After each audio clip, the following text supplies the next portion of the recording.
I found these gauges at the flea market. They help you save fuel. You hook them up to the vacuum. You can see how many miles to the gallon you're getting, and it tells you if you're pushing the pedal lightly. It's excellent, then good and fair. J.C. Whitney's used to sell these for, I think they were $9.95 back in the day. I have one of these that's only 2.5 inch. These are almost 3.5 inch, maybe 4 inch.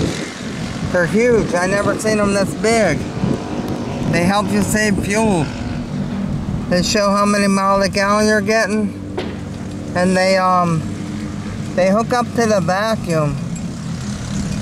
It says accurately measures manifold vacuum.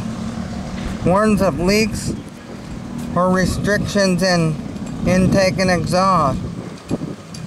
Indicates most economical operating speed. One of these is going in my Chevy van for sure. That van drinks so much gas. It'll teach me how to give it the gas and not waste the gas. You have to be light on the pedal. So these are 45 bucks a piece on eBay. The guy had them at the flea market. I got them for 10 bucks a piece. He has 6 more. I'll buy the 6 more too if I can get them. It's gonna bring them back next week.